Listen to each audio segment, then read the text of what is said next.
Hey,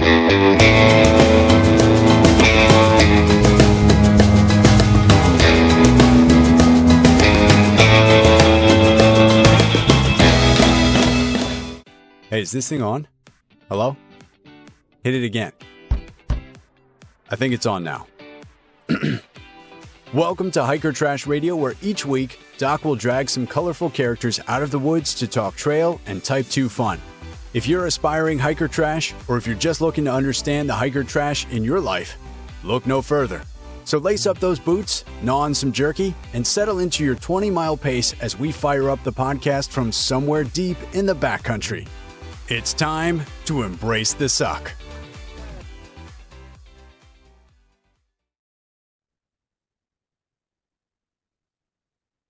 Welcome back to another week on the trail, dirtbags, hiker trash, and of course, good smelling day hikers. I'm Doc, and this is Hiker Trash Radio. Hey, if you like what we're doing here, help us out. Take just a minute, leave us a review on Apple Podcasts. And if you don't like it, just go ahead and keep that to yourself. All right, let's get to this week's guest. Thru hiker, adventurer, and filmmaker Paul Ingram. Welcome to Hiker Trash Radio, Paul. How's it going? It's going well. Yeah, thanks for having me on. Excited to chat a little bit today. Absolutely. Now, I detect a little bit of a lilt in your voice. Where's that accent from? It's a good question, actually. Originally from just outside London, so about 30 minutes outside of London to the east. But then, yeah, in my early 20s, did a bunch of like long distance travel all over the world, and that kind of kicked off the hiking stuff. But now I've been living in Helsinki, Finland for about 10 years. And then plenty of hikes, plenty of travels in amongst that time. So my accent at this point is a bit of a mutt's accent. Yeah. But yeah, England's home originally. See, if you just said England to me, I would have bought it hook, line, and sinker. I said, okay, that sounds like an English accent. But yeah, your mates back home in England, do they give you a hard time when they hear you talk? Because there's a little bit something different about the way you speak? Absolutely, yeah. Especially my two older brothers. Like I'll go home, and in Finland they tend to have a bit more of an American twang on things. So I'm saying stuff like gas and trash and stuff like that, and obviously a lot of hiking in the US. So my two older brothers don't let me get away with that stuff too easily. All right. Hey, here on the podcast, we typically go by trail names. So Doc is not on my paycheck. It's not on my driver's license. I have to imagine, Paul, that with all the miles under your feet, that you have picked up a trail name along the way. Yeah. I was actually cheated a little bit. My trail name's Pi. My initials are PI, Paul Ingram. And I had this great idea. I was going to start a blog before I hiked the Appalachian Trail. So I created that and thought about what I wanted it to be. And I thought I was going to try and make it easy for Americans when I introduce myself to say Pi. Hey, I'm Pi. I already had my trail name picked out for myself, which I know is a bit cheating. That's not really how it's meant to work.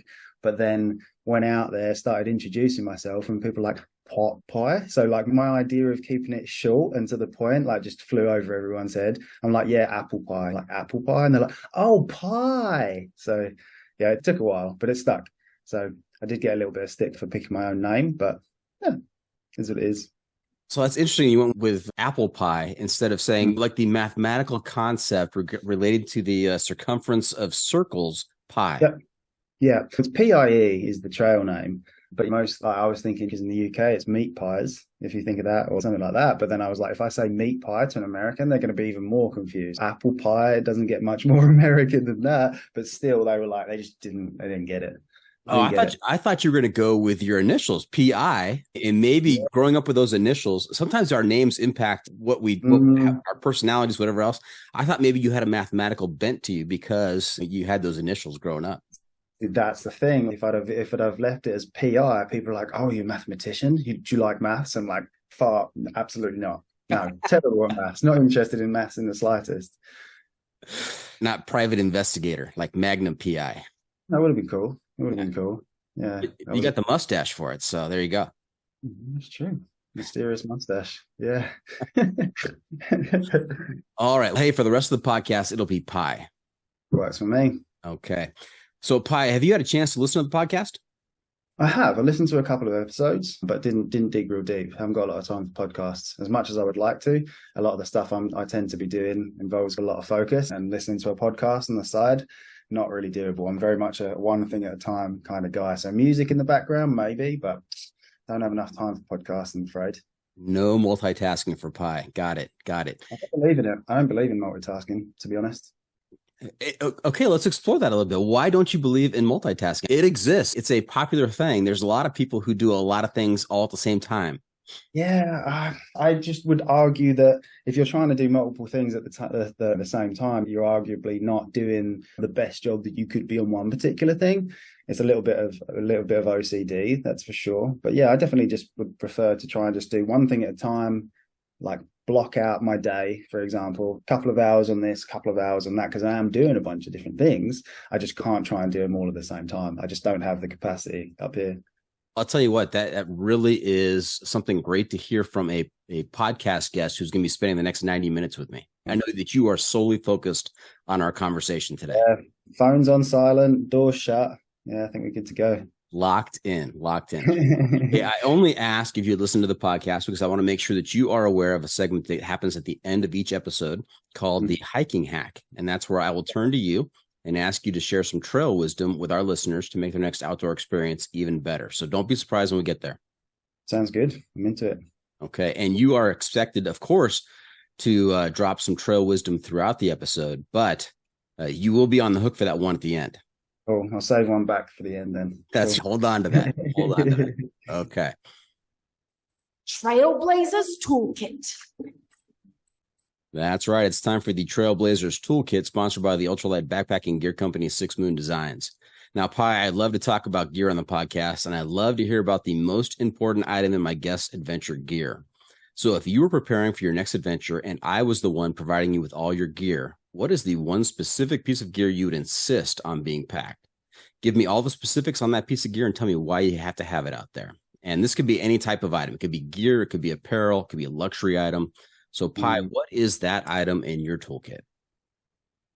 It's a difficult one because there's obviously those things out there that you literally just cannot do without. But if I was to say one thing, it would be easy for me to nowadays say my camera, for example, because the majority of trips I'm going on, I'm bringing that big camera, I'm bringing a lens, maybe two, stuff like that. But if I really had to boil it down, I think it would be Thermarest Neo Air X Lite, because I just can't, in my opinion, there's just nothing else better than that. And every few years they seem to update it. I know they updated it fairly recently and I haven't managed to get my hand on the new one, but when it came out, it was a little bit lighter, it was way warmer, less noisy. And I've slept on foam pads, especially when I was younger, but I just can't do it. I think once you get used to like that air cushioning, can't go back. And I feel like all the other brands out there are trying to compete with the X Lite and they just don't seem to get it. Or if they get close, then they come out with the next one. So it's got to be good night's sleep. I'm not a great sleeper just in general, let alone out on the trail. So that is a no-brainer for me. Yeah, there is something to be said about getting a good night's sleep out there because you're expending so much energy and you're on repeat. Every single day you're doing, the same amount of exercise, same amount of miles. And without that good night of sleep, it is tough to recharge. For sure. I have to do everything in my power to try and get a good night's sleep, whether that's at home or out on the trail. And that one's just got to do it. Yeah, I'm happy to hear that they've made it a little bit less noisy because I had a buddy who had, I'm not sure if it was a Neolite, but he had some kind of sleeping pad out there. It sounded like a bag of potato chips every time he moved slightly. Yeah. It got to the point that I would wait until I saw where he was setting up his tent and I would move as far away as possible. So I didn't have to listen to that. I'm like that. I had the original one or whatever the one was current that was 10 years ago. And yeah, it was definitely pretty noisy, but my own sleeping pad wouldn't disturb me. But my buddy in the tent just a few meters away, like his same sleeping pad, same noise, but him moving woke me up. So it's weird. It's weird like that. Yeah, sleeping out there, and that is not a time to be multitasking. I want to be focused on sleeping and not listening to anybody else's noise out there. 100%. Earplugs, music, whatever you need to do. Knowing your position on multitasking, I'm going to throw that in as much as possible during this episode. Yeah, I'm with it. I can dig into my nerdiness as much as you want me to. Nice. Hey, I love to talk about gear. We're going to continue talking about gear. And to help us with that, we've got... It's the hiking pole. The hiking pole. And that's pole spelled with 2 L's. Not like the thing that you carry out there in your hands on the trail, but like a survey. This is a 7-question survey that's going to help me give you a score on the sanity scale from 1 to 100, with 1 being completely insane and 100 being completely sane. Now, there is an automatic 25-point deduction for anybody who's done one of the American long trails. Pi, your highest possible score today is 75. All right. Reasonable? Absolutely. Now, if I were to ask your friends and family, maybe your two older brothers, if I were to ask them, hey, where does Pi fall on the sanity scale? Where do you think they place you? Are we talking hiking sanity? Are we talking general sanity? What are we talking about? I think general sanity, yeah. I'd say I'm pretty sane, but I would say that like it's based on the bubble that I move around in. I feel like I'm relatively sane. Yeah, I would say so. Fairly pragmatic. Okay, there's a corollary to that question. Does an insane person realize that he's insane? But now you'd have to ask them. I am.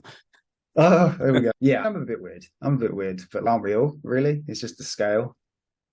That's right. We're all on the spectrum somewhere. So absolutely. Okay. Yeah. So these are 7 questions, and it's not rapid fire. I want you to give me your response and then your reasoning behind the response. It'll help me calculate the final score here. All right. Okay. So question number 1, what are the top 3 topics of conversation on the trail for you?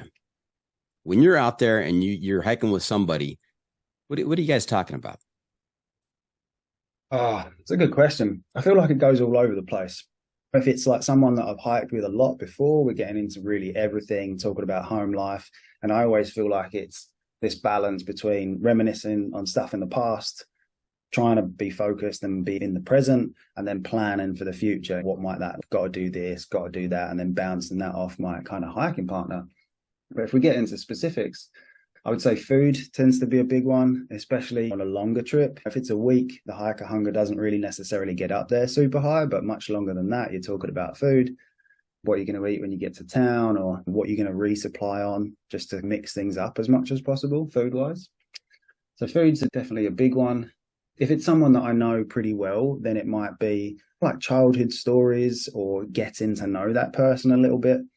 And the third one, what gets talked about? Stuff.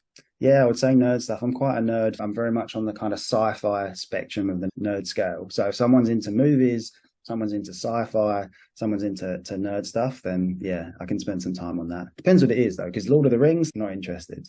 Sci-fi, horror, all that stuff, yeah, you can go deep on that stuff. Got it. Hey, since you mentioned horror or sci-fi, have you watched the series on Netflix, Dark? No, actually, I haven't. Oh, it is a mind-bending, really well done 3-season production of this town. I think it's on the border of Russia and Finland. And it just there's some time travel involved, and it's just really well done. It's very complicated. I had to download a chart of who was who, because the characters, depending on which time period you're looking at, they look similar, but it's like a web of people involved in this. And so it's probably the best series on Netflix if you're into that stuff.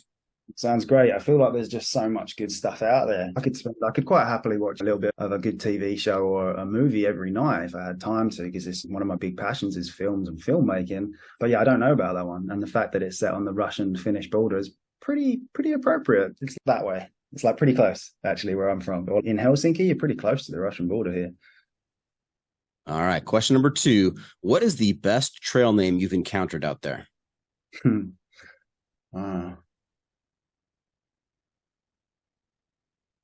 It's a good one.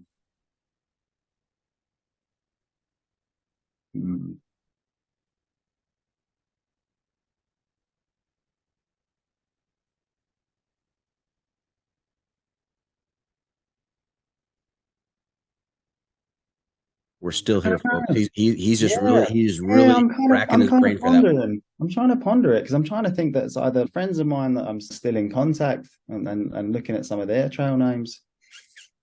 You'll have to come back to me on that one. I'll have to stew on it a little bit. Okay. All right. We'll come back to question number 2. Question number 3, toilet paper, bidet, or leaves? Gotta say, toilet paper. I have a hard time moving away from it. Not actually experimented with bidets, and I can imagine, and yeah, it does its thing, but doesn't seem super appealing to me. Leaves, also not so much. I have messed around a little bit with snow though. Like snow, if you get a good snowball, obviously a lot of snow in Finland here in the wintertime, and yeah, it gets the job started. I don't want to finish it that way, but I'm always going to be toilet paper. And then depending on where you're at, of course, packing that toilet paper out if it's appropriate to do. Hard to get away from that. That's right. I didn't realize there was a fourth option I needed to put in that question. Snowball would be the fourth option. That's straight Andrew Skirker stuff there. That's coming from him. And I was like skeptical. It's definitely refreshing. It'll wake you up in the morning, but that's the job. Hey, if Skirker recommends it, you have to. You got to at least try it if he recommends it. Now, some countries have a preference for bidets, not just out on the trail, but in everyday lives. Is Finland like that? I wouldn't say, at least again, in my bubble, in my sphere, I don't think many people are using a bidet, but it is actually pretty common that you'll have that attached to the sink. And so it's an option for you, but I don't mess with that. Yeah, I don't think it's popular in the U.S. It's certainly not the majority of households having a bidet. And I think it's probably the same way in England. Yeah, about that. I would say it's very rare that you would even see one in the UK, maybe in a fancy hotel or something, but I'm not spending so much time in those. Question number 4, breakfast in camp, on trail, or no breakfast? 100% in camp. 100%. I don't eat breakfast at home, generally speaking, or I'll eat breakfast, but I'll eat around midday. I'll just do coffee for the first few hours when I'm working. But out on trail, it's one of my favorite things. I like getting the day started that way. And especially, obviously, out on trail, you're just so hungry all the time. I tend to be an early riser, and depending on who I'm hiking with, I'm probably the first one awake, just naturally.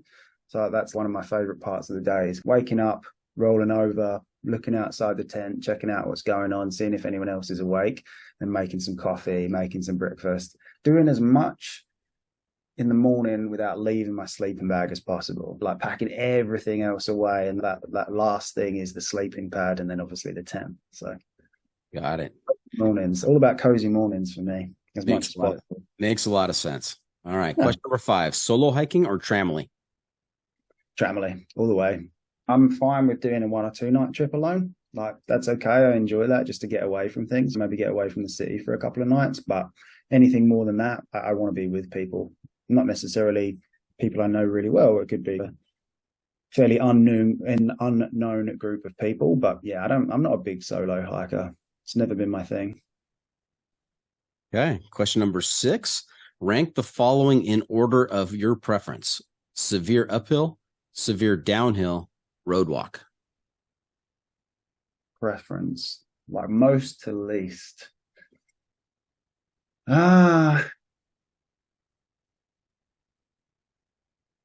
I like them all and I hate them all. It depends on the situation. Let's put it that way. Like, sometimes it is just nice to do some road walking. If you've been doing crazy uphills and downhills, or a lot of road walks tend to be into town. Okay, that's not always the case. And it's sometimes nice to not have to think about navigating. You're following the road, you're just cruising, which is nice sometimes. But then if it's super hot, super drawn out, black tarmac with the sun beating down, that's no fun. A lot of that stuff on the CDT. I'd say downhill, usually fine. I've been fairly lucky with knees and stuff. So long drawn out downhills don't usually tend to bother me that much. So I'd say number 1 would be, of most desired would be downhill, then probably road walk, and then least desirable is like brutal uphill. It's just hard. It doesn't, like, you can do as much hiking as you want. It's always hard. Got it. All right. Question number 7. What's on your head? Ball cap, floppy hat, straw hat, sun hoodie, or no hat? Baseball cap, all the way. I don't wear hats in day-to-day life, just never really were drawn to them. But like on the trail, even if it's like a day hike or something, always a baseball cap. There's a few reasons for it, mainly just because I don't want to have a big floppy hat going on, just not really my thing. But I do want to keep the sun off my face to some extent. And what I'll do is I'll actually have the baseball cap. If I'm hiking towards the sun, baseball cap on, be regular. If it's in my back, I'll flip it round. Or anytime I'm pulling my camera up to my face or something like that, then it gets flipped round. So I'll be like moving it backwards and forwards like a lot throughout the day. But yeah, I think if I was like, I'm planning to do the PCT at some point in the future.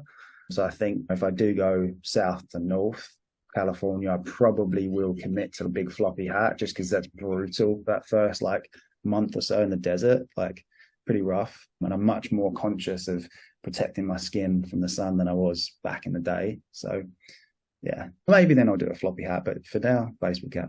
Now, those Nobo hikes on those long trails in the US, you'd have to wear the cap kind of pointing to the right in the morning, adjust all the way to the left side as the sun is setting. Sometimes I think it just doesn't make sense. Maybe I should just throw on the big sun hat because I'm like moving it around in like increments throughout the day, but I can't get away from it. It's just baseball cap. All right. Back to question number 2, best trail name encountered. It's really hard for me because I'm trying to think of some good ones, but like all the ones I can think of is people that are close to me. I'm just going to throw it out there because he's my like long-term hiking partner, Cheesebeard. It's a pretty straightforward one, fairly self-explanatory. He was like, I think he was eating mac and cheese on the Appalachian Trail in the first week or two, cheese in his beard. Simple as that. And he had a beard. Yeah, it was pretty big at that point. It got bigger as he went on, but Cheesebeard. Cheesebeard. That's one of the lesser known pirates from the Caribbean. Blackbeard, Redbeard, Cheesebeard. Little known fact. A little more unsuccessful than the rest of them. Learn something new every day. Yeah. Oh, got it. All right. Hey, sit back just a second. I need to do some math here. I got to make sure my shoes are off. I know you hate math. It's not my strong suit either. So I say I need to carry the 3. We're going to divide by root 5. We're going to multiply by pi. Thought you'd like that. Multiply by pi. 142. Yeah. We're going to make a slight adjustment for the intensity of your single-mindedness. And I come up with a score of 57. Okay. So about midway on the insanity scale? About just north of the midpoints. I'd say that. I said I was fairly normal. Is that what I said? I can't remember. But yeah, 57 sounds about right. All right. Now, Pi, before we get too far down the trail, let's back up a little bit. We'd love to hear about your background. Where'd you grow up? What kinds of sports and hobbies were you involved in as a kid? And how did you get involved in the thru hiking cult? Yeah, it's a winding story, as I already alluded to. But yeah, I very much grew up in like a suburban setting in the outskirts of London. Obviously, London's 10, 11 million people at this point. And the area in which I grew up essentially feels like it is urban sprawl from London. So it's, if you could walk in a straight line from my house to the center of London, it's buildings, industrial area all the way. There's not much green spaces. I was like a scout when I was a kid. So I was in like the scouting movement, but that was up until, I don't know, maybe I was 11 or 12. So we did some little bit of camping, maybe a little bit of hiking, but nothing much. Yeah, played team sports growing up, played a lot of rugby. My brothers were all about football, soccer. I was all about rugby. So I played rugby from about 4 years old until 18, 19. Not a super high level, but a little bit club sports, essentially. And then, finished mandatory education in the UK. Decided not to go straight to university, and I started working a suit and tie job in London. So I was doing like recruitment. I was this little punk kid recruiting for like investment banks, and started off at the lower end of the scale and kind of worked my way up over a course of about 5 years. And I just looked at myself, and I looked at a lot of my colleagues around me at that point who were 10, 15 years older than I was, early 20s. I was like, I don't really want this. It doesn't really feel like me. So basically squirreled away some money for about a year with the intention of going off and traveling, and then maybe coming back, mixing it up, then maybe going to university, something like that. And just never really went back. I went to work summer camp in upstate New York. So there's like a big program in the UK called Camp America. And basically you sign up and you get a placement for a summer camp in the US. And that sounded fantastic to me. I was like, yeah, into it. Got this place. It was like a run-of-the-mill, middle of nowhere, by the lake, canoeing, rock climbing, all of this stuff that I hadn't really had that much experience doing. And then I was part of the adventure program. So I was doing a lot of those kind of adventurous stuff. And we took the kids out on the Appalachian Trail for, I think it was like a 3 or 4 night hike, because it was fairly close by to the camp. Did this thing, and I can't remember what time of year it would have been. It must have been like, I want to say like July, August time, something like that. And there was still a few through hikers coming through.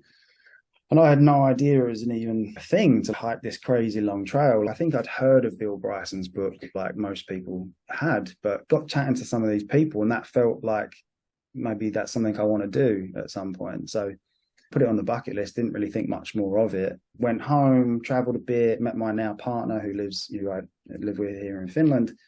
Went back to the summer camp the next year, the same deal. And I was like, right, now I'm broke, I'm going home. Home ended up then being Finland. So I was 24, 25 when I moved to Finland. And then, yeah, I just kept coming back to this through hiking thing. And I've always enjoyed YouTube. I've always watched YouTube since like really the early days. So I started watching people's vlogs and gear reviews and all that kind of stuff. And I was like, yeah, maybe I want to do this. I spoke to my partner and she was like 100% supportive of it. Again, saved up the money and went and did it. And the rest is really history when it comes to hiking and adventure and that sort of stuff. Definitely didn't grow up doing super hardcore outdoorsy stuff, but in my adult life, it's become a thing. And I don't think it's something I'm ever really going to stop, to be honest, at this point. And what inspired the move to Helsinki? That's a huge move from at a young age, relatively young age, going from your early 20s, moving countries like that. Yeah, I'd basically done the summer camp in the US and then went traveling around Central America for a bit until the money ran out. And I met her there. We met in a hostel in Mexico City, just same hostel, same time. And then, yeah, got back to the UK, didn't have a lot of money, didn't have really a solid plan. So I was like, hey, I'm going to go visit Helsinki for a couple of weeks. Packed up a hiking backpack and just never really left, to be honest. Turned up, started doing some work here, then go off and travel a bit, work a bit, hike a bit, that kind of vagabond lifestyle. And yeah, I don't see any plans to move away. That's been basically 2012, so whatever, that's 11 years now. So it's a big move and it doesn't come without its sacrifices, but I feel like that's what life is all about. To do this one thing, you might not be able to do this other thing. So it's home. So is she from Helsinki? She is. Yeah, she's okay. Finnish. So that's the catch right there. You met in a hostel in Central America. Mexico City. Yeah. Mexico City. And what a story. What a story. Yeah, oh, it's a fun one. It's a fun one. It's funny how your life can turn on certain moments. Your adventure camp experience, your awareness of the AT, getting some additional experiences in different countries along that way, meeting up in a hostel in Mexico City, and now you're living your life in Helsinki, Finland. Yeah, no, it's a crazy thing just to think that I've gone from there to there. It's very unexpected. Expecting myself to do the whole run-of-the-mill things, go back to that office job or maybe go to university or whatever and settle, for want of a better word, but hasn't happened yet. Yeah. Kind of still all over the place. And I love that concept of you as a recruiter, and all of a sudden you're looking around at your older colleagues and you're wondering, is this going to be me in 15 years? Is this going to be me in 30 years? And I think that's not trail wisdom, that's life wisdom right there. Is that if you're in a job and you're not sure about it, take a look at your older colleagues who've been doing it for quite some time and see if those are the kind of people you want to be when you're older, and if it doesn't fit. Yeah, I'm a firm believer in that. I would like to say I've lived a fairly privileged life and grew up in a safe household where we were never struggling money-wise. But I would argue that almost anyone with any kind of background can shape their journey. We can't decide everything, but I feel like we can make certain decisions in our life that will take us down one path versus the other. And I'm just all about trying to figure out what one makes sense for me, what one sounds the most interesting, whilst also having a relative amount of stability and calm in my life, for want of a better word. But yeah, not to get all philosophical on you, but yeah. Oh, those are the best episodes where they're philosophical, so I appreciate that. Yeah, now, your partner, is she also into hiking? She also a thru hiker? She's not. No, she'll do a few days with me. In some ways, she's way more adventurous than me. She's going to be the one that's suggesting to do this crazy trip too. We've been to some pretty crazy places together, but hiking wise, she'll do a week. She'll do 3-4 days, something like that. But I think the idea of doing a much longer trip than that, it doesn't appeal to her. I personally believe she'd be very much into it because she's a dirtbag without actually being a dirtbag, and she'll probably tell me off for saying that, but she's not afraid to get in there and get in amongst things. But I just don't think she's into the day after day hiking thing. I think she'd love it, but she doesn't think she would. Let's put it that way. Hi, you are a thrill seeker. Calling your partner a dirtbag on a podcast. Yeah, well, I mean, that is living on the edge right there, buddy. Yeah. It's fine. We're good. We're fine. I think to say that. All right. Hey, so you're no longer a recruiter. What are you doing these days to pay the bills and pay for your adventures? Yeah, so the past 3 years or so, it's been an amalgamation of a bunch of different things. So I consider myself a filmmaker now. That's like my main thing. But then I'm doing a lot of other stuff alongside that to get a regular paycheck coming in. So yeah, my first film came out, which got put on YouTube, maybe 4 or 5 weeks ago, I think now. And that was a very long process from shooting and editing and what have you, and raised some money from some sponsors for that film. It was never going to be a paycheck for the amount of time that I put into it. But because of that, it's led to my second film, which has funding, and we got a grant to make the film. So that's priority number one. But again, it's not a paycheck. So then the main thing here in Helsinki I'm doing is like video production, and I'd like do social media content for a few brands here in Helsinki. And I'm also working like a couple of shifts a week at a really cool pizza restaurant. So that dirtbag thing, doing a bunch of different stuff. But main stuff is filmmaking and then like video production for small brands. Hey, if you're doing what you love and you get some free pizza out of the deal, that's pretty dang good. Yeah, they market themselves as a pizza bar. So we have really good, awesome craft beers on tap, super high-end pizza. So yeah, got to be a bit careful because more than a couple of pizzas a week and a couple of beers, a staff beer, that adds up. Got to definitely put the miles in and get to the gym to compensate for it, but can't complain. Hey, a pizza bar, that concept needs to take hold here in the States. Simple concept, but just super fun, kind of traditional rooted pizza, but with a lot of kind of modern toppings and without getting too weird. But just, yeah, good stuff. Good beers, good pizza. Can't complain. All right. Hey, we are going to take a quick break. We're going to hear from the advertisers, pay some bills. And when we come back, we're going to hear about some of your previous hikes, the AT and the CDT most notably. And then I also want to spend some time talking about your films. So listeners, stay tuned for that. We'll be right back.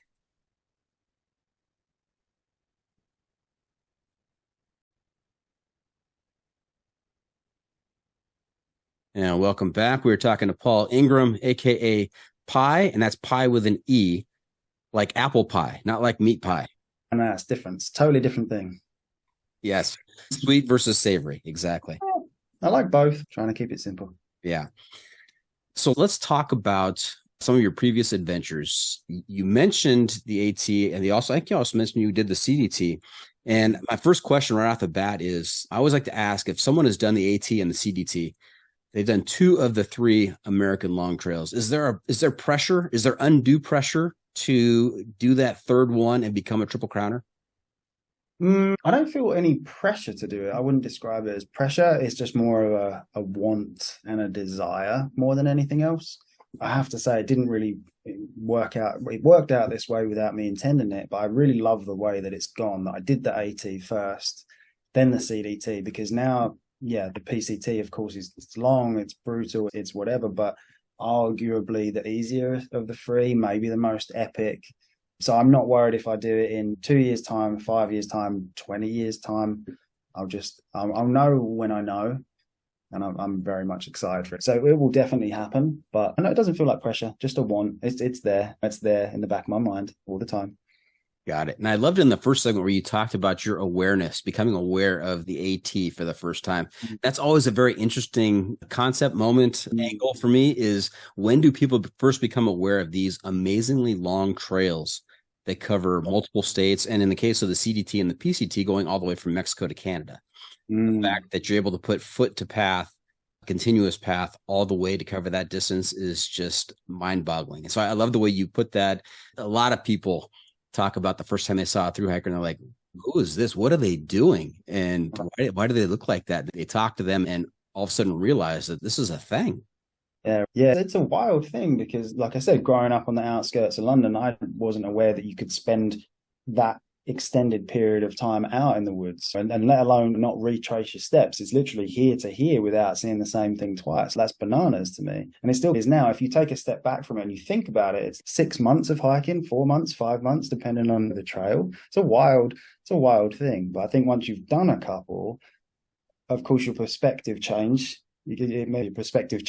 once you've actually done it. But it would be really interesting to go back to that few days where I was like, oh, this is a thing. And then maybe I Googled it or whatever. And I was like, wait, what? People do this? It'd be really interesting. But now I can't really remember it. It just feels somewhat like normal to me now. It's an interesting thing. Yeah. And I've talked to people who became aware of it and were like doing it in the next 3 months.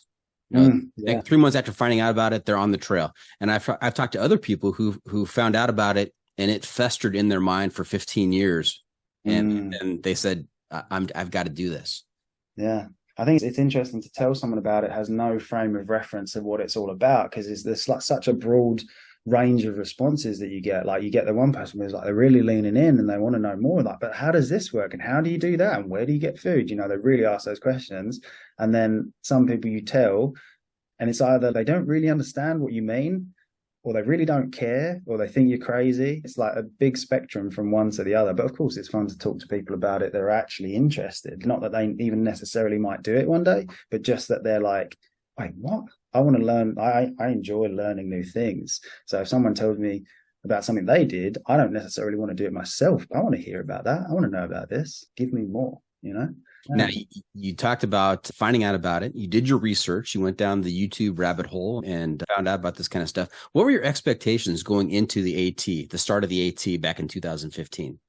That was an interesting one, because I went I went overboard on the planning and the prepping, but I went deep. Like I went really deep. And that was like, I remember watching Redbeard hiking the AT. I guess he did it in 2014. So I was watching his vlogs. I was checking out all the gear he was using. So I was pretty dialed in and ready to go, where I feel like quite many people who've never done a long trail before, and especially starting out on the AT, you see some wild stuff. Some people that don't really know what they're getting themselves into, do not have the right set of equipment. So I was actually, in that way, I was super prepared. But Paul, I'm not surprised. You are single-minded when it comes to anything. So you did your research, got dialed in. Yeah, I like to leave some stuff to the imagination. So I wasn't so much looking at like, where does the trail go? Where am I going to resupply? I wasn't so much looking at that, because I wanted to go into that with just to discover it. Like I definitely, obviously read Walk in the Woods, like the Bill Bryson book, but that's not super specific. It's very much like big picture concept stuff. But gear-wise, I was ready. I knew what I was going to be eating. And of course, that changed after a couple of months. I switched some gear out and some food stuff. But yeah, and then since then, all my other trips, maybe there's been more logistical planning in terms of like, where's the resupply? Where am I going to send a box to? What specific gear do I need for this section versus that section? But I still do to leave it pretty open. I don't really want to know what I'm getting myself into too much, because it takes some of the fun away to me. I want it to still feel like an adventure, not this like trip that I've planned out on a spreadsheet. Like that's ruins it a little bit. I don't want to be too prepared. Got it. Now, how light were you going into the AT in 2015? What was your base weight? It's funny. My pack weight has consistently got heavier since the Appalachian Trail, which is wild, right? Who does that? I think my pack, I don't know, when I say my pack was like 12 pounds without food and water for the AT. I was pretty dialed in. I was like, I had all the right gear, basically. Didn't drop much off. Ditched a couple of things. Ditched my Kindle after a couple of weeks and some stuff like that. But yeah, it's just progressively got heavier, mainly just camera gear nowadays. It's my base weight's probably, I don't know, somewhere between 10 and 15 pounds without all the camera gear, but depending on the trip, like that will double, like literally double. Like my Scotland base weight for the trip we've just done recently is double. Like 24-pound base weight, 12 of which is camera gear. It's wild. Yeah. Definitely don't recommend people do that. If you start off with a 12-pound base weight on your first major through hike like that, there's not much room to go further. There's not, no, I probably could have gone lighter, but I had like essentially a tarp tent without leaving with a floor, actually from 6 Moon Designs. I still got that tent, still love that. So it's basically, it's a tarp with the bug mesh that kind of curls under, but no floor. I just had a little piece of Tyvek, and I love that. I still love that tent. It's a great option. I don't know if they're still making it, actually. Now, Pi, if you mention one of our sponsors naturally during the conversation, your score automatically goes up 5 points. So now you're up to 62. So good work there. Yeah. Awesome. Yeah, cool. All right. So how long were you on the AT? What was your duration of the trip? 6 months, 10 days. Okay. March 5th to September 15th, if I remember right. And I'm pretty sure I remember right. I think I'll forget that. Now, a number of zeros or Neros? A whole bunch. I don't remember exactly how many, but it was a lot. We definitely fell in with a fun group of people, and it definitely fell into a few drinks in town, and then an unexpected zero the next day, maybe another one the day after. So it was very slow and steady, kind of wins the race, but I had a blast. And it's like the approach that I ended up taking on that trip is now very different from how I approach trips, like my mentality, what I want to get out of it, all that sort of thing. But yeah, I had such a good time, met some lifelong friends that created some memories that I'll never forget. So I wouldn't do it anything, it wouldn't change it, but I would do it differently if I was to do it again, if that makes sense. Yeah, let's talk about that mental approach. So slow and steady wins the race, as you said. You had a lot of fun on that trip, took your time, didn't feel like you were in a time crunch at all. How has your mental approach changed since then? There's a lot of different factors involved, for better and for worse. Like a lot of hikes that I'm going on now are on some level work related. So I'm thinking about that a little bit in the back of my head, whether that be shooting photography, shooting videos, whether I'm doing like a vlog style project or like a more fully fledged film project. So that's definitely obviously coming into my mind quite a bit. Definitely less boozing. I was drinking a good bit of alcohol. As I said, I grew up on the outskirts of London. That was definitely a strong thing in my kind of late teens, early 20s. And that kind of overlapped onto the AT. Again, had a lot of fun, but wouldn't do it that way. Now I'll have a beer in town, just with some food or whatever, but not partying hard like I was in the AT. Let's put it that way. Happier to do longer days, wake up early, hike all day, get some good miles done and roll into camp as it's getting dark. Spend an hour in camp and get to bed and just get up and get on with it again the next day. Whereas back then it was much more free flow. Just what does everyone feel like doing? Yeah, sounds good. Let's do that. Whereas now it's a little bit more structured. Let's put it that way. Yes. Yeah. It happens to all of us as we get older. I guess so. You got to back off the throttle a little bit. Definitely. Definitely. I'm pretty sure if it wasn't for all those zeros and stuff like that, I'd probably done the AT in 5 months as opposed to 6. Wouldn't change it, but yeah, it's just different. I was young. It was 23 when I did that. Just a baby. Is that right? Just a baby. No, wait. No, not 23, 25, whatever. Yeah, okay. Younger. Not a baby. Okay. Younger. All right. So you go from the town adjacent trail of the AT in 2015 to the CDT in 2017.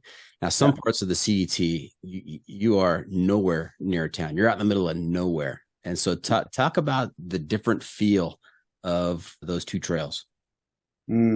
Massively different. And if I was going to pick one to do again, 100% the CDT. But actually now it's 2017. I did that. So it's 6 years ago. I'd do it again. Like I'd 100% do it again. Probably not before the PCT, for example, but like the CDT really, like the AT, I fell in love with hiking. The CDT, I fell in love with nature and views and just the epicness, because it's just wild. The variation on the CDT is insane. You pass through all these different areas, and being from the UK, we just don't have that variability. Whereas the AT, it's cool. I had a good time, but it's very samey. There's some specific areas that stand out, like the Whites, certain parts of Maine that are really epic and cool. But the CDT is just passing through all this wild stuff. Obviously, yeah, you're much, much more out there. Had probably a bit of a different CDT experience than many people, because we were a pretty big group. We started out with, I think there was 10 of us that started out together, and a few people trickled off. That's maybe a whole nother story for another time, but we were working on a film project that was very messy and complicated and never really came to be. But that probably changed my CDT experience to a point. But yeah, it's just different. You're just so far away from things a lot of the time, and it's much more brutal, and the brutality feels like it changes depending on where you're at. But loved that. That was such a good trip. Yeah, that was very poetic, the way you put that you fell in love with hiking on the AT and then fell in love with nature on the CDT. Yeah, Matt, that's how it feels. It's definitely how it feels. Yeah. Yeah. Now the AT is also known as the Green Tunnel, which kind of reflects what you were saying there, that it is, there's a lot of it. It feels the same, right? But with the CDT, and I know you haven't done the PCT, but I've talked to a number of people who have done the PCT. They have different personalities based on where you are on the trail. With the CDT, New Mexico, very different than, say, the San Juans and later on Montana. Huge differences. Yeah, and that creates some separation, right? If it's changing every week or couple of weeks or 3 weeks or whatever, that helps you mentally break up. This was that, and that was that, and that had that kind of color palette. Like New Mexico, we finished in New Mexico. We went south, and I've never really hiked in the desert that much. And the colors and the sunsets and the early mornings in the desert down in New Mexico is some of the best stuff I've ever seen. Still to this point, to this day, I would say. Yeah. There are some through hikers I've talked to. They swear that the best part of any hike is the desert portion of the hike. They have just fallen in love with the desert, and it really caught them by surprise. And that's why the PCT obviously also is very exciting. And then some other create the Hey Duke and stuff like that. I'm like, kind of adding stuff to the list slowly. Now, why southbound on the CDT? I think it was actually a timing thing because we were a bigger group and we had this whole thing going on. It just was easier for us to start later in the year, which means going sober. Essentially, it was that. Got it. Now, are you familiar with Type 2 fun? Oh yeah, yes I am. Did you encounter any Type 2 fun on either the AT or the CDT? Yeah, for sure. And they looked quite different depending where you're at and what you were doing. I have to say with the AT, the humidity is just a killer, like just an absolute killer. Again, obviously being from the UK, humidity never becomes an issue. Even in the hottest days in the summer, it's dry. And I'd been to Florida as a kid, Disneyland and Disney World or whatever, but the humidity and how long it lasted. Once it actually warmed up, we got out of spring and winter down in the south and then kept moving northbound. Like that humidity, when it's whatever it was, 80 degrees, 90 degrees and 100% humidity, just gross, like absolutely disgusting. Like, why am I doing this? Like my hiking clothes are completely soaked, but not because of rain, because of sweat. And now I'm like climbing in my tent. Yeah, I'm putting some dry clothes on, but I have to put wet clothes on in the morning that isn't rain, it's sweat. That's rough. Like that's not fun. That's my like least favorite thing about the AT. But then something like the CDT, it's more Type 2 fun where up high in Colorado, you're up high for 3-4 hours and it's the afternoon. Every afternoon, brutal lightning strikes, pinging off the peaks all around you. And there's nothing you can do. You got to keep going and get down. It's scary. That's much scarier, but also more rewarding, I would argue. And then, yeah, Type 2 fun, it's definitely a thing. You've got to be ready to just, accept that. It's going to happen. But it's nice if there's rewards for it as well, views and stuff. That really helps. Yeah, nothing like standing at 14,000 feet with thunder and lightning and 2 metal poles in your hands. Yeah, it's rough, scary. Yeah. It helps when you have people around you because you're able to laugh about it, but you're laughing in fear. Whereas if you're on your own, you're just scared. Is my imagination. Yeah, and you talked about the planning portion and thinking about logistics for each hike. And I know that some people think they can plan for everything, but it's like, what's the quote from Mike Tyson? Everybody has a game plan until they get punched in the nose. All right. Yeah. There's some stuff you just can't plan for. You just can't plan for that. You can do your best. You can try and make sure you got the right gear, the appropriate gear to compensate for this and this, but you can't predict nature, Yeah, if there is a day hiker or section hiker out there listening and they're thinking about doing, say, the AT or the CDT, what advice would you give them in terms of their preparation?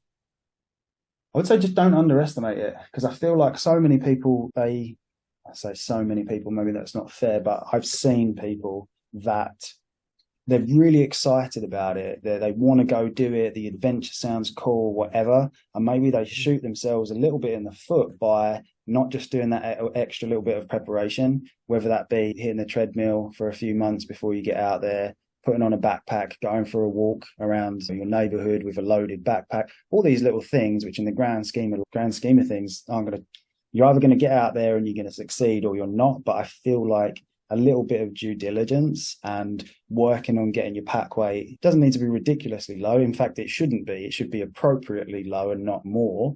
But that stuff does make a difference. And if you've got a sleeping bag that you've had for 20 years, but it weighs 4 or 5 pounds, like if you can save up, even if you have to wait a year to do it, save up and get the lighter weight gear that's going to do the same job as that old heavy sleeping bag, because it does. You can't say it doesn't make a difference, because the amount of people that drop out on a through hike in the first month or so from an injury, from a knee, from a this, from a that, you can't obviously necessarily say, oh, if their pack was lighter, they would have been okay. But surely that helps, right? Being in decent shape and having a lighter weight pack, I think it matters. I think it does matter. Yeah. Yeah, I think you're exactly right. Do your prep, I would say. Yep. Good advice. Some trail wisdom there. You're still on the hook for a hiking hack later on. But I think the completion rate for the majority of the American long trails is like 25%, 20 to 25%. Yeah. And so if you are serious about doing one of those and being successful, try and set yourself up in the best way possible. Dial in that gear. Like you said, it may not make the difference, but it's certainly not going to hurt. Yeah. Yeah. There's only so much you can do, but do the things that you can control. Control the things that you can't control everything. So just do what you can. Okay. Now, you have also spent some time in the Sierras. Yeah. Yeah. And so talk about that. You've approached the Sierra high routes, right? There are a number of high routes that go through the Sierras, and you've spent some time there. And this might actually be a good segue to your first film, The Range of Light. Yeah. Yeah. So there's a lot going on there when we talk about the Sierra trip, but essentially that was, 2019, wasn't planning on hiking, but my good buddy Cheesebeard, who I mentioned earlier, him and our mutual friend Sonic was going to go out and they were going to do some stuff in the Sierra. And he asked me if I wanted to come. I was like, no, I don't really have the money. I'm not really planning on doing any crazy hiking this year. But as he kept talking about the trip, that it was upcoming, I was like, I think we need to go do this. Like, just digged into my savings a little bit and went and did it. But yeah, we don't know this, but we don't know if anyone else has linked together the routes that we've done before. It's not super well documented, but we did the Kings Canyon High Basin route, which is a Andrew Skirker route. We linked from there. We did the High Sierra Trail, which is obviously comparable to the JMT. From that, we jumped on the Southern Sierra High route, which was put together by Alan Dixon. And then from there, we did the Sierra High route, which is the original OG high route in the Sierras. So that was like over 400 miles over the course of about 32 days, something like that. But that doesn't really do it justice, because it's not 400 miles on trail. Like, the majority of that is off trail, like super steep up, super steep downs, moving through talus fields, navigating, like actual navigating. Yeah, we didn't have to use map and compass, but full on GPS. Okay, we're going this way, as opposed to the long trails. You're just cruising along on trail. It might be steep, but you're on trail the whole time. That was the hardest thing I've ever done, because it's just this really intense 30 days of really hard hiking, lots of challenges along the way. But yeah, I filmed the whole thing, and from the beginning I'd intended to make it a feature-length film, which has now become The Range of Light. So yeah, filmed that, interviewed some people along the way, and did some pickup interviews, met with Andrew Skirker and some other people who were in the film. And yeah, basically got home, went back to kind of working a day job, and was editing that in the meantime in my sort of free time. And yeah, COVID kicked in, so that kind of slowed things down for everyone. But it actually became something that through COVID I turned to. It felt like I had purpose. I could sit in front of my computer and spend a couple of hours a day or whatever editing that. First time ever trying to do something on that scale, and pulled in some sponsorship money from a lot of the outdoor community and stuff like that. And yeah, finished the film. It's very easy now to look back at it and be like, hey, I'm very proud of it, and I learned so much from that experience. But I watch the film now and be like, I'd do that differently. But yeah, fantastic learning experience. It was in the festival circuit for about a year, got into 6 or 7 film festivals, and now it's up on YouTube since about 4 or 5 weeks ago, and it's doing pretty well on there. Pretty good overall response on it. So yeah, and it's led to where I'm at now. So no complaints. But that Sierra trip, never done anything as hard as that. I wouldn't do that again. Let's put it like that. Not one after the other like that. It was rough. Really wow, rough. That's saying something for somebody who did the AT and the CDT, saying that this 400-mile trip in the Sierra is something that is just not doing that again. It's just different with that off-trail travel. And the Sierra, some of those passes, it's really loose. You're moving on talus. The talus is moving around underneath you, and then you just come straight back down the other side. Or you hike through a valley for a bit, but then you're going straight up the next one. So it was the big thing about like the CDT, for example. Yeah, you're doing some of that stuff, but you'll have that for a few days. Then you might have a kind of more relaxed few days, and then you're doing it again. Whereas that was just all hard all the time. Wake up, multiple passes a day, 3 or 4 passes a day, every day for 30 days, basically. Apart from the High Sierra Trail, obviously that was more calm, but it was rough. That is a good way to put it. The long trails, there are certain time periods where there is big challenges, but it sounds like with the multiple high routes, the challenge never backs off. The intensity is high the entire time.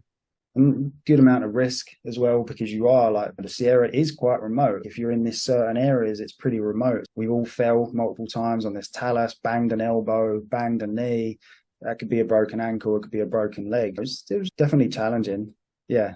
You can see that in the film. I was trying to be as real as I could in the film. And one of the criticisms that I've had on YouTube for the film is that, like, just whinging. You guys are just whinging. You should be grateful to be out there. And of course, we were grateful to be out there and we all enjoyed that experience, but it's type 2 fun. Like, in the moment, it was miserable. And I was like fully showing that, because I think if you make this like beautiful cinematic vlog of these really challenging places, you're not doing it. You're not helping anyone, because then someone who's maybe less prepared for it thinks it's going to be this epic walk in the park, and they get out there and they're not prepared for it. So I think you got to strike the balance between whinging and complaining about it, but also being real and being like, this was really hard.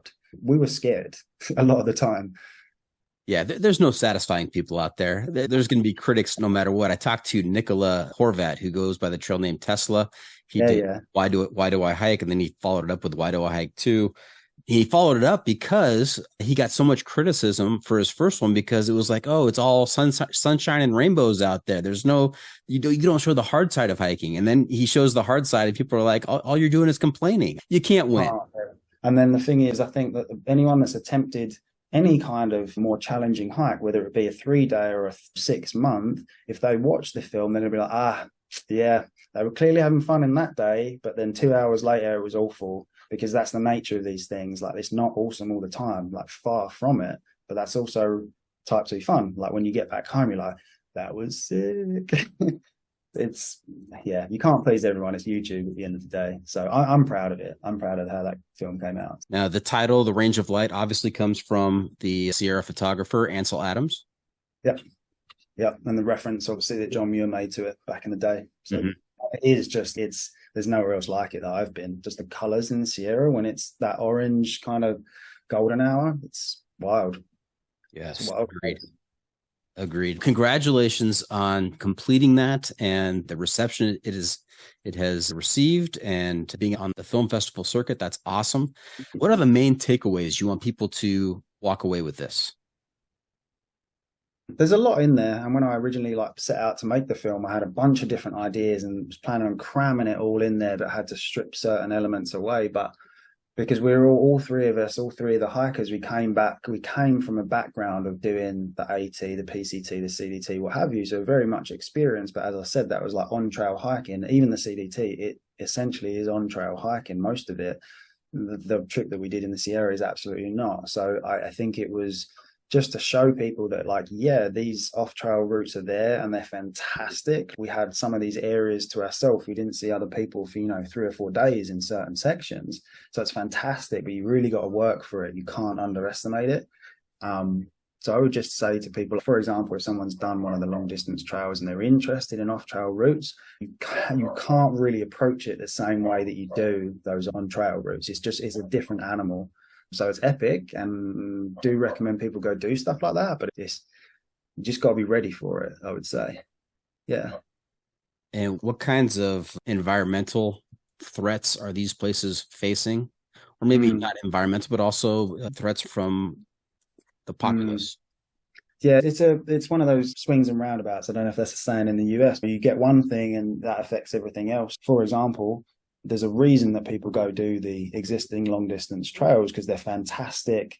They are approachable. Yeah, you need to know what you're doing, but they are approachable for the average person. Whereas some of these high routes, they're not. You can't, not everyone can do it. You need to be ready for it, like I was saying. But the more people that are on these long distance trails, the AT, the CDT, the PCT, that's fantastic. Of course, I'm very much about encouraging people to get out and have adventures and use their body and move in nature. That's what it's all about. But there's so many people doing it, even compared to when I did it. There's so many more people going out every year, and that has effects. You can see it, certain sections on the AT, even when I did it, it was quite a lot of trash. People don't know how to poop in the back country, all of these things. So getting out on these off-trail routes, there's less of that, but then making a film about it and showing those places, you're inadvertently encouraging people to go out.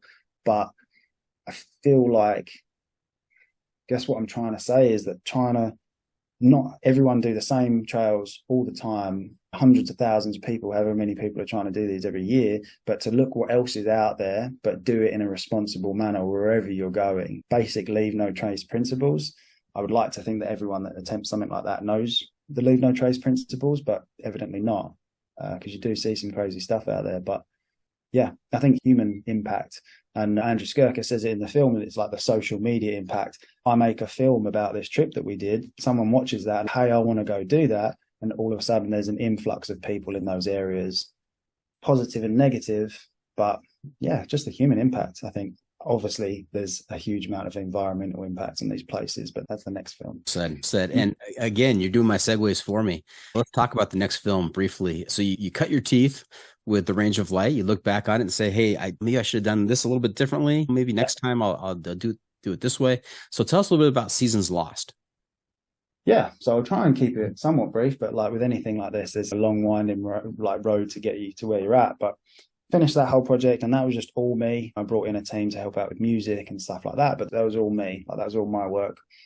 Connected with an old friend that I went to high school with at a wedding last year back in the UK. She's a filmmaker and a teacher at a film school in the UK, and she'd seen the film, and we talked about filmmaking. Let's make a film together one day. And her background is more like narrative film as opposed to documentary style stuff.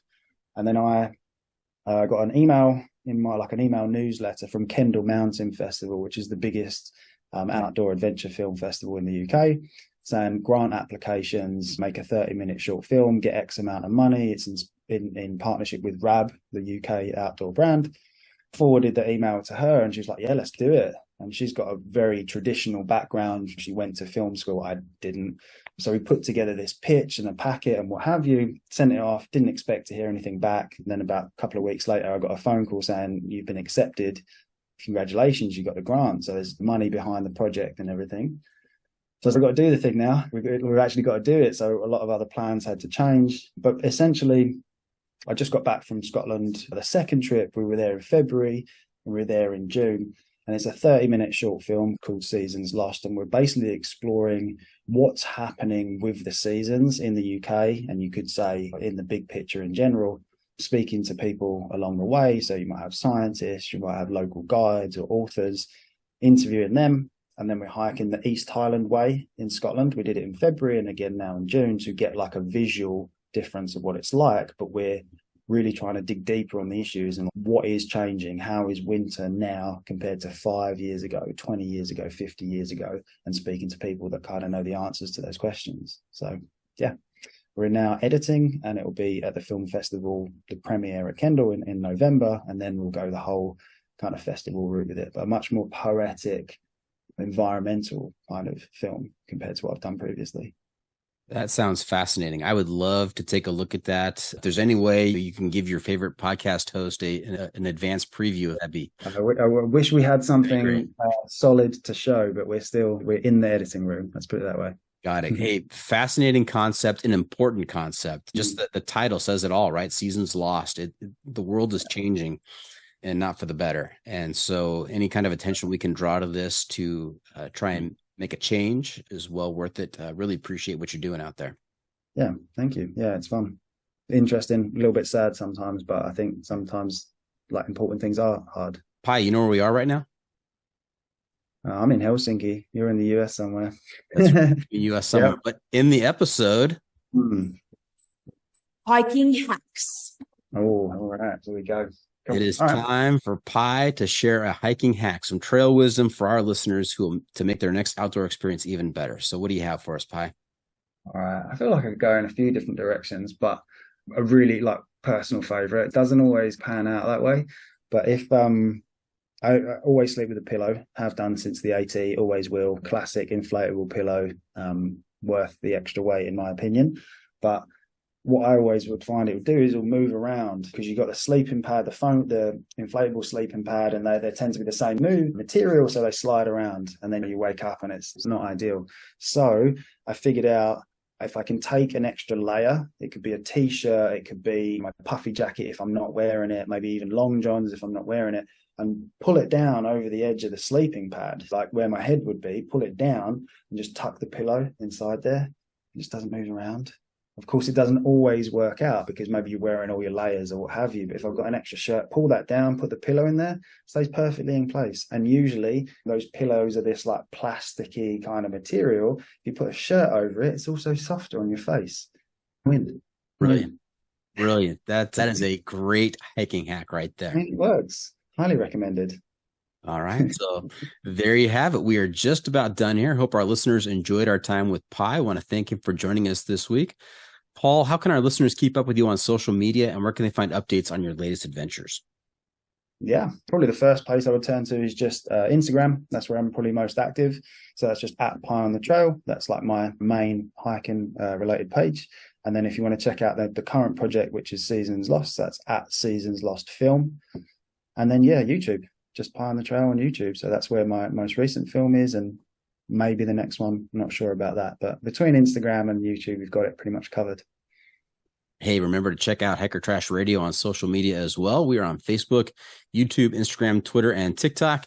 And if you have comments or clips you want to share, you can send it to me at hikertrashradio@gmail.com. Off the beaten path. Now, unfortunately, Paul, we can't always be on the trail. And when we're not, we need to find a way to get our adventure fix. Pi, I'm going to ask you to share some outdoor adventure media with our listeners to help them get by. This can be a book, movie, documentary. We call this segment Off the Beaten Path. And I'll already stipulate that they should check out your film on YouTube. But what else do you have? Any other recommendation for some adventure media? I've got my bookshelf. I've got a pretty expansive bookshelf right here. It's actually a book that I'm going to recommend that I haven't actually read yet. My friend recommended it to me. What was it called? Let me check it. I'll check it for you. It's basically, the book is all about this pirate ship that sank off the coast of, I want to say, California in the 1800s. And then it's the journey. They have logs of where that ship sank. And then I think in the 80s or 90s, they actually pulled up the gold. And the book is this entire journey of the ship goes down until they recover the gold and all that was involved in that. I'm a big scuba diver as well. That's one of my other big hobbies. So like diving for sunken treasure, like I'm in. Haven't read it, but it's on the list. Can't remember the name though right now. All right, we'll put that in the show notes. We'll have to get that book, a title, and an author for us. Yeah. All right. Have we not asked you? And before we wrap things up today, just one more segment for you called What Have I Not Asked You That You're Dying to Tell Us About? What do we miss? Favorite trail meal or meals? I think that's always interesting. Okay. Yeah. Are you a Spam and ramen kind of guy? Absolutely ramen, absolutely not Spam. Like strong ramen, strong not Spam. It's awful. I hate it. It's gross.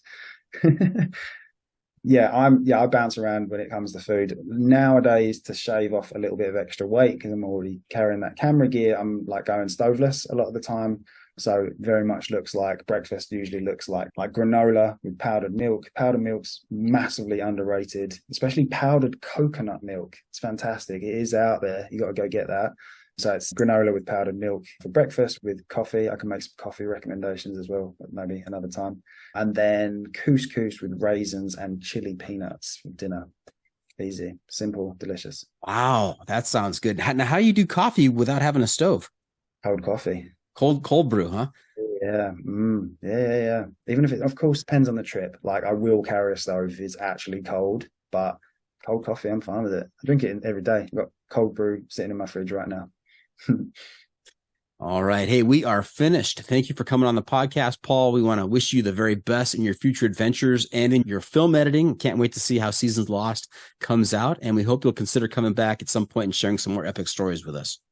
100%. Yeah, this was really fun. I really enjoyed it. Thanks for having me on. Absolutely. As we close up today, do you have any shout outs to friends and family, Pi?